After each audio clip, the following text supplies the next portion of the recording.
Quero saudar a amada Igreja Betel com a graça e a paz de nosso Senhor Jesus Cristo.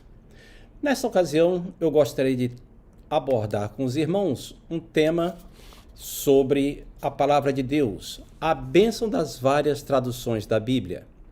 E nós vamos ler então em Neemias. Eu quero lhe convidar para acompanhar a leitura no livro de Neemias, capítulo 8, alguns trechos do capítulo 8. No versículo 1, diz que no 7º mês, todos os filhos de Israel se ajuntaram na praça e disseram que Esdras, o escriba, trouxesse o livro da lei de Moisés. No versículo 2, diz que Esdras trouxe o livro da lei. No versículo 3, fala que Esdras leu ali. No versículo 4, diz que ele estava em cima de um púlpito de madeira, lendo as escrituras. No versículo 7 e 8, tem uma questão interessante. Fala que uma série de pessoas, Jesua, Bani, Serebias e outros, e diz que essas pessoas e os levitas ensinavam o povo na lei. E o povo estava no seu posto e leram. Essas pessoas então leram na lei de Deus, e declarando e explicando o sentido, faziam com que, lendo, se entendesse. Aqui é interessante, porque não bastou Esdras ler a palavra de Deus, ler a Bíblia. Foi preciso que outras pessoas explicassem o que é que Esdras estava lendo. Na verdade, isso aqui está descrevendo um episódio em que Esdras lia a Bíblia e as pessoas faziam a tradução para o idioma dos ouvintes. Isso porque Esdras lia a Bíblia em hebraico, que era a língua que antigamente era falada em Israel. Mas com o exílio, dezenas e dezenas de anos no exílio, as pessoas passaram a falar a língua lá da Babilônia e voltaram da Babilônia falando um tipo de aramaico. Eles não falavam mais hebraico e as escrituras estavam em hebraico. Então Esdras lia em hebraico e aquilo era traduzido para o aramaico por esses ajudantes de Esdras, para que as pessoas pudessem entender.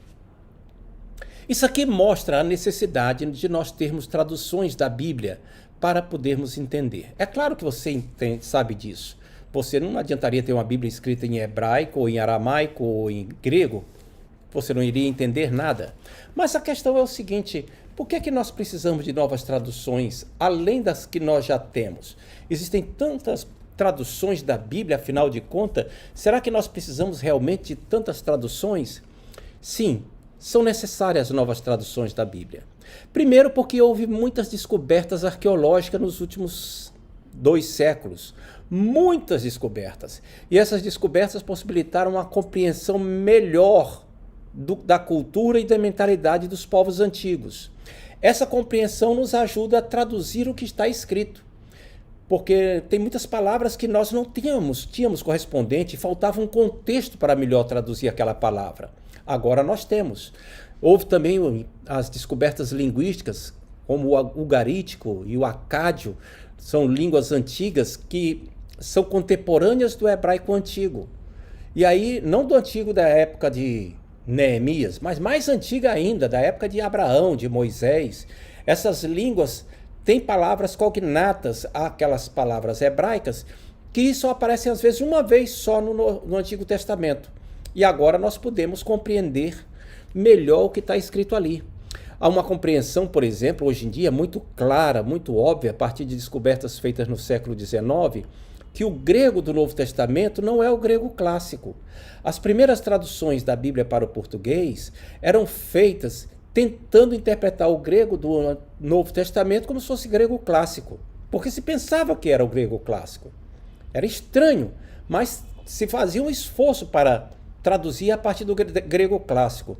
No grego XIX, as descobertas possibilitaram compreender que havia um outro tipo de grego que era falado pelos comerciantes, pelos marinheiros, pela população em geral ao redor do Império Romano, que era diferente do grego ático, lá do sul da Grécia, lá o grego clássico. Aí descortinou-se uma compreensão diferente sobre o texto bíblico. Agora ele pode ser melhor traduzido do que antigamente. Além disso, existe o caráter dinâmico da língua, né? Muitas palavras caíram em desuso, palavras que não se usam mais hoje em dia, como, por exemplo, charneca, chocarrice, vilipêndio, desazizada. São palavras que a gente tem até dificuldade de pronunciar, mas estão nas traduções antigas. Elas são válidas para uma palavra mais precisa, um estudo mais preciso da Bíblia.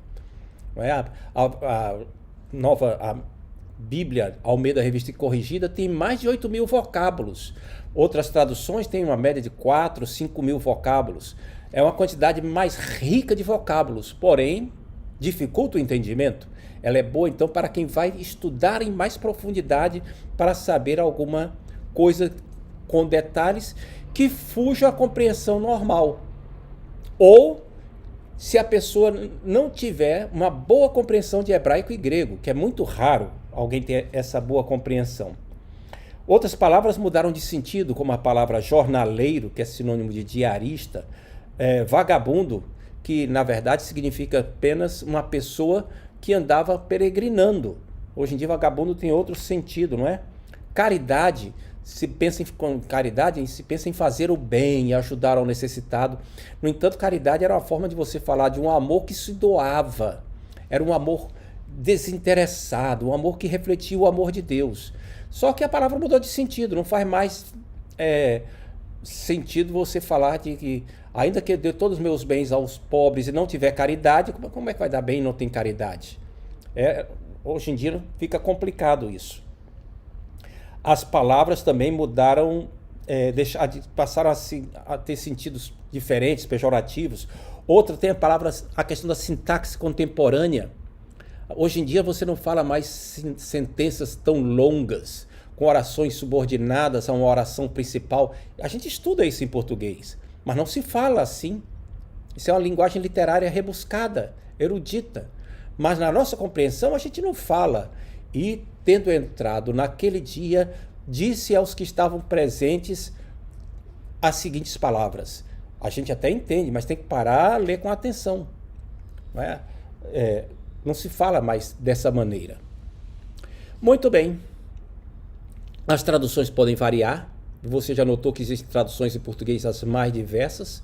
Elas variam em função da filosofia de tradução empregada. Daqui a pouco eu vou falar um pouquinho mais sobre isso. Variam de acordo com a base de manuscritos. E existem traduções, como a Almeida Corrigida e Fiel, por exemplo, que é extremamente limitada a um determinado grupo de manuscritos, seja do hebraico, seja do grego. Outras traduções, como a NVI, Nova Versão Transformadora, e até a Almeida Revista e Atualizada, consultam uma quantidade maior de manuscritos.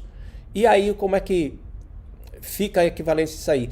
Nenhuma dessas duas opções é errada em si mesmo. Algumas têm vantagem maior do que outras, e às vezes essas vantagens são superadas pelas vantagens da outra. Não há como você bater o martelo e dizer qual é que está certo e qual é que está errado. Nós temos que saber o que está escrito aí embaixo como sendo importante. Todas as traduções evangélicas em português são confiáveis quanto à doutrina bíblica. Não existe tradução da Bíblia evangélica em português que você deva aceitar o argumento de que ela fere a doutrina, nega a divindade de Cristo, contraria o credo. Não aceite isso. Não aceite isso. Todas elas são feitas por pessoas responsáveis, grupos tementes a Deus, as evangélicas. Tem outras traduções aí que a gente não pode colocar nessa conta, tá? Mas as que nós estamos citando aqui são todas muito boas e têm a sua utilidade para determinado aspecto, para determinada necessidade. Algumas traduções são diferentes das outras porque umas acompanham mais a evolução do idioma do que outras. Claramente a revista Atualizada e a Nova Almeida Atualizada acompanharam a evolução do idioma muito mais do que a revista Corrigida, por exemplo. E aí nós vamos pensar agora como escolher a melhor tradução. E para escolher a melhor tradução, vamos pensar um pouquinho no exemplo. Suponhamos que você chegue numa loja e peça a melhor panela. O vendedor vai perguntar: para que você quer a panela? É panela de pressão? É para cozinhar feijão?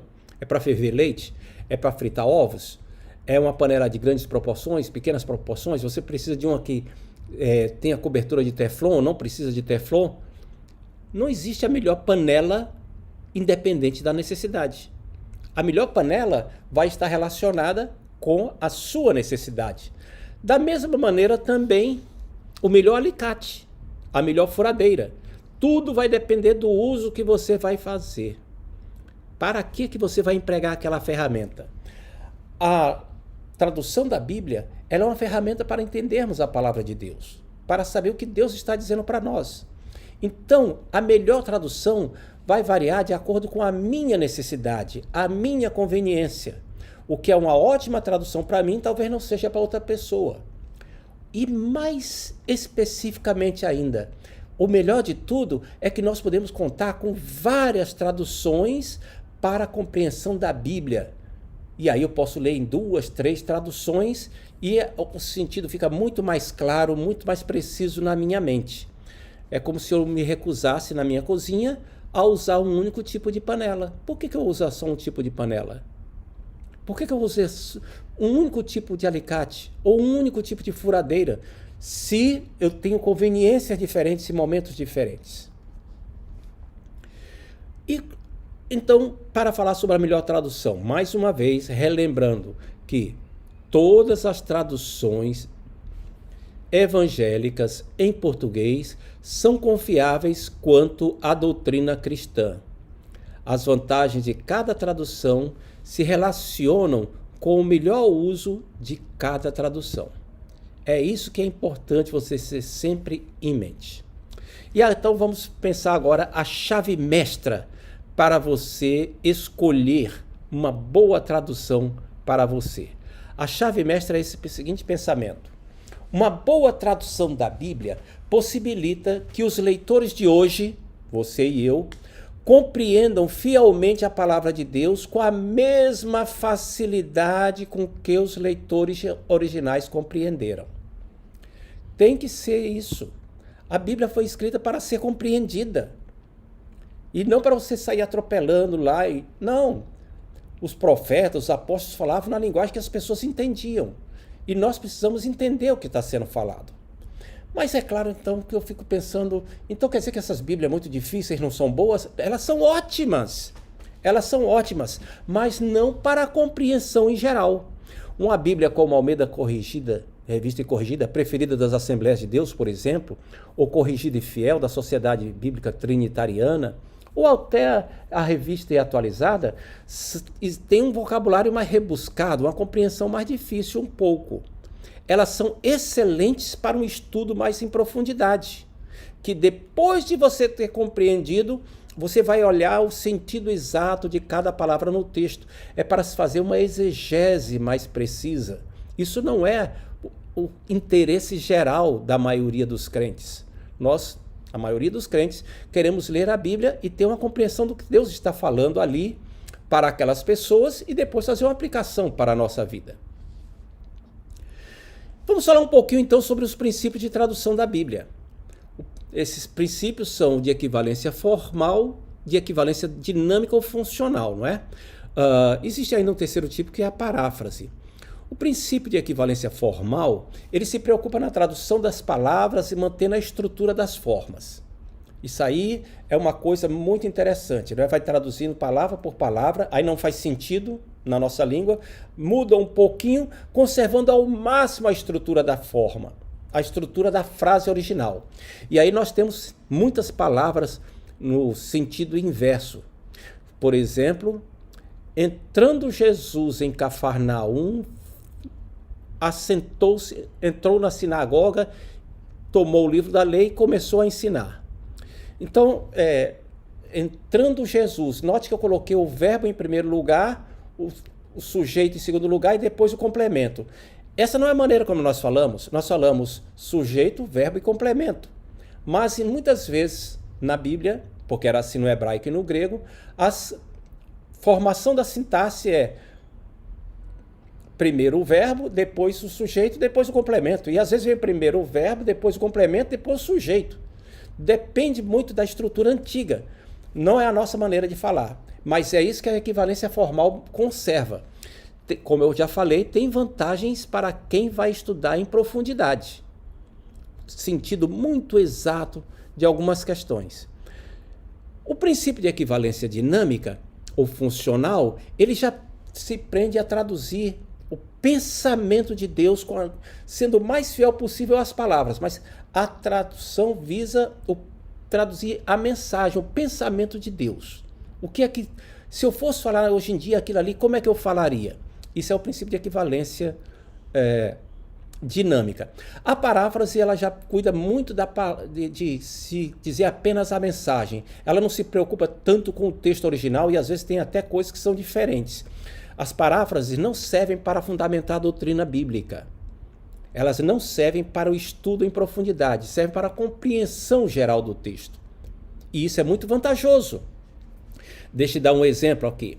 Quando você lê o livro de Jó, na versão Almeida Revista e Corrigida, ele é complicado, o livro de Jó, muito complicado. O vocabulário é complicado, as figuras de linguagem são complicadas, o pensamento é expresso de uma maneira complicada. Se você lê isso numa paráfrase, como a Bíblia, A Mensagem, de Eugene Peterson, por exemplo, o livro de Jó ganha uma clareza tremenda. Você entende o que é que Jó estava passando, como é que era a discussão dele com os amigos dele. E isso nos ajuda a compreensão. E aí você pode agora voltar para outro tipo de tradução para ampliar o seu conhecimento do que a Bíblia diz. Vamos então, tendo dito isso, considerar algumas das principais traduções evangélicas em português. Vamos falar para que apenas as siglas. Almeida Revista e Corrigida é uma tradução literal, que é equivalência formal, vocabulário difícil, mas muito útil para o estudo em profundidade. Almeida Corrigida e Fiel também tem as mesmas características, sendo um pouquinho mais fácil. Almeida Revista e Atualizada tem as mesmas características e é mais fácil ainda, porque a linguagem já foi atualizada. E aqui a Almeida Revista e Atualizada serve para você fazer consultas na concordância de Strong, por exemplo. Aí vem a Almeida Século XXI. A Bíblia do Almeida Século XXI, ela tem algumas vantagens enormes em relação às traduções anteriores, porque ela atualiza não só o vocabulário, como também as medidas de peso, moedas, etc. Isso faz com que nós compreendamos melhor o que está escrito na Bíblia. Ao invés de falar em côvados, por exemplo, fala em metros, o que é muito mais prático para a gente entender, não é? Aí tem depois a Nova Almeida Atualizada, que é uma tradução feita muito recentemente, foi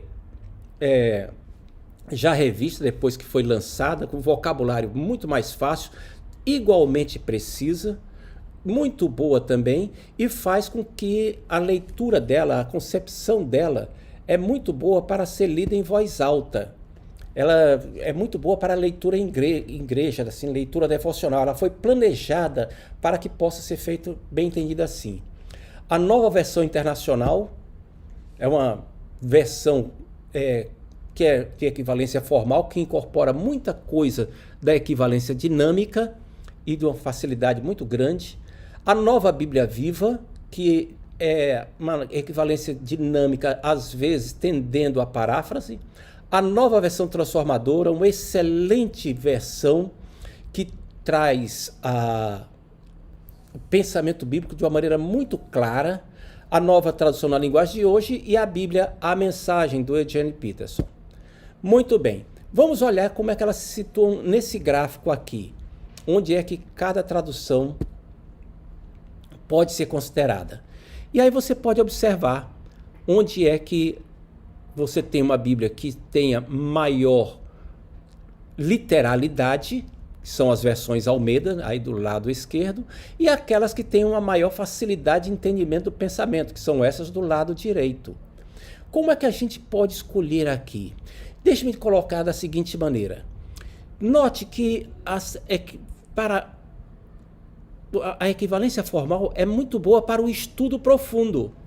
Então, se eu vou estudar a Bíblia com maior profundidade, já tenho um domínio de vocabulário grande, conheço a mentalidade antiga, eu posso usar uma Bíblia de linguagem mais complexa, de um vocabulário mais amplo, de maior literalidade. E aí, eu vou agora poder usar, então, uma tradução revista e corrigida e fiel, para poder estudar a Bíblia nessa profundidade. Elas são muito adequadas para isso, ao meio da Revista Atualizada. Agora, se eu faço parte do grupo geral da igreja, eu não sou o teólogo, não sou o estudante em profundidade, eu sou do grupo geral da igreja, então para mim é muito mais vantajoso ter uma Bíblia Almeida século XXI, uma nova Almeida atualizada, uma NVI ou uma NVT. São excelentes traduções. Ultimamente eu tenho dado Bíblias de presente sempre a NVT, porque possibilita que as pessoas tenham um entendimento muito mais claro das Escrituras, com fidelidade à doutrina, com fidelidade ao ensino bíblico. Agora, se eu vou dar uma Bíblia para uma criança, para um pré-adolescente, para uma pessoa que tem um conhecimento limitado de português, eu vou optar por uma nova Bíblia Viva ou uma nova tradução na linguagem de hoje, que são vocabulários limitados e não tem tanta precisão doutrinária. Mas aí, para essas pessoas, a precisão doutrinária não é importante. Uma criança, a precisão doutrinária para ela é importante no sentido geral, mas não em determinados detalhes. Por exemplo, a nova versão transformadora, a nova tradução na linguagem de hoje, em TLH, ela não traduz a palavra justificação. Ela não tem essa palavra, ela fala ser perdoado, que são termos teologicamente diferentes. Mas, para uma criança, qual é a importância de saber a distinção entre justificação, ser justificado, que é um ato jurídico diante de Deus, ou ser perdoado? Então, para uma criança, uma nova versão, uma nova NTLH está boa o suficiente. Para o novo convertido, se tiver uma linguagem, um vocabulário também mais limitado. Para as demais pessoas, eu posso ficar na NAA, NVI, NVT. Muito bem. Indo para adiante, vamos fazer aqui então uma comparação de leitura de alguns textos para melhorar o nosso entendimento disso daí. Por exemplo, Juízes 3:24 diz assim na Revista e Corrigida: E, saindo ele, vieram os seus servos e viram, e eis que as portas do cenáculo estavam fechadas, e disseram: sem dúvida está cobrindo os pés na recâmara do cenáculo fresco. Note que aqui tem algumas coisas diferentes, não é? Primeiro é que tem o verbo em primeiro lugar, antes do sujeito. Depois tem uma palavra que está em itálico, é porque essa palavra não consta no original, ela foi acrescentada para poder facilitar o entendimento. E tem expressões como cenáculo, recâmara, cobrindo os pés, que não são muito comuns.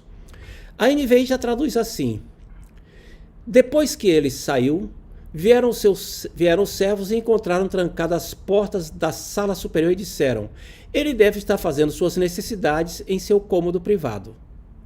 A NTLH tem uma tradução ainda mais compreensível, diz assim: e foi embora. E aí os empregados chegaram e viram que as portas estavam trancadas. Então pensaram que o rei tinha ido ao banheiro. Note que elas são diferentes. A NTLH acrescenta palavras que não tem no original. Não é? A palavra rei não tem no original, lá na RC. No entanto, ela melhora o entendimento. É porque ela já é uma tradução que já tem algumas questões para facilitar o entendimento, como se fosse uma paráfrase. Outra comparação, 1 Pedro 1,13, diz assim, a ARC, vou ler logo a ARC. Por isso, cingindo os lombos de vosso entendimento, sede sóbrios e esperai inteiramente na graça que vos está sendo trazida na revelação de Jesus Cristo. Quando eu vou ler isso aí em outras versões, por exemplo, a NVT diz assim: portanto, preparem sua mente para a ação e exercitem o autocontrole. Depositem toda a sua esperança na graça que receberão quando Jesus Cristo for revelado. Compare novamente a RC, cingindo os lombos de vosso entendimento. A NVT traz: prepare sua mente para a ação. Assim como também a NVI, estejam com a mente preparada. A NTLH diz: estejam prontos para agir. É muito mais fácil de entender do que falar em cingir os lombos do entendimento. Sede sóbrios e esperai. Estejam alertas na NVI, exercitem o autocontrole na NVT, continuem alertas na NTLH. São diferentes formas de falar que ajudam a entender a palavra de Deus de uma maneira melhor. E eu posso fazer com que a minha compreensão aproveite melhor o que Deus quer que eu aproveite. Muito bem, para finalizar esse rápido estudo sobre a escolha de tradução da Bíblia, a gente vai então falar sobre o que é que vale a pena você analisar, considerar quando vai escolher uma tradução da Bíblia. Primeiro, o público-alvo. O público-alvo devia estar ali com o hífenzinho, está sem o hífen, não é? Perdoem. O público-alvo. Ou seja, quem é que vai ler essa tradução? A quem é que ela se destina? Quais são as características da pessoa? Sou eu, meu filho, minha esposa, meu marido, alguém a quem eu vou dar uma Bíblia de presente? Qual é o domínio de vocabulário que eu tenho? Como é que minha compreensão do vocabulário bíblico? Qual é a compreensão que eu tenho da cultura dos povos da Bíblia, da forma como eles agiam, como eles falavam? Qual é o meu nível de compreensão das figuras de linguagem que eles usavam? Essa Bíblia vai ser dada a uma criança, a um pré-adolescente, a um novo convertido, a uma pessoa experiente? É uma Bíblia nova para mim, porque a minha já está muito gasta, muito usada, e eu quero agora passar a experimentar uma nova versão. Quem é o público-alvo? Quais são as características da pessoa? Em função disso, eu vou escolher uma Bíblia linguagem mais erudita, mais geral, mais simplificada, e aí podemos escolher. Se vai ser uma Bíblia, por exemplo, para ser lida na igreja como um todo, na leitura responsiva. E, em segundo lugar, qual é o propósito para o qual a tradução será utilizada? Ela será utilizada para uso na igreja, como eu já falei, leitura devocional, responsiva. Ela será utilizada no meu momento de devoção pessoal, na minha hora tranquila, na minha hora devocional, para meditar na palavra de Deus. Ela será utilizada para estudo e preparação de estudos bíblicos, para preparação de sermões, onde eu preciso de uma exegese mais acurada. Em função dessa necessidade, eu vou escolher uma de linguagem mais erudita, mais formal, como as Almeidas antigas, não é? Revista e corrigida e fiel, atualizada.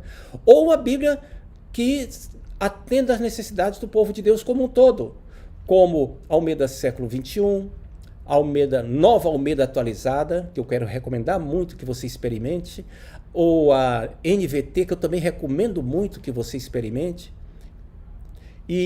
Ou se eu vou utilizar essa Bíblia para pessoas que têm pouca compreensão do vocabulário em português e então estão crescendo ainda, amadurecendo, posso dar uma nova Bíblia viva ou uma nova Bíblia na linguagem de hoje. E recomendo que você tenha uma boa paráfrase, como a Bíblia é a mensagem. Não serve, como o autor diz, não serve para fundamentar a doutrina bíblica, mas amplia muito o conhecimento, melhora muito. Que Deus lhe abençoe, lhe dirija para que você tenha de Deus graça para crescer no conhecimento da palavra de Deus, se atualizando, compreendendo a Bíblia e não fazendo apenas uma leitura mecânica. Deus o abençoe abundantemente.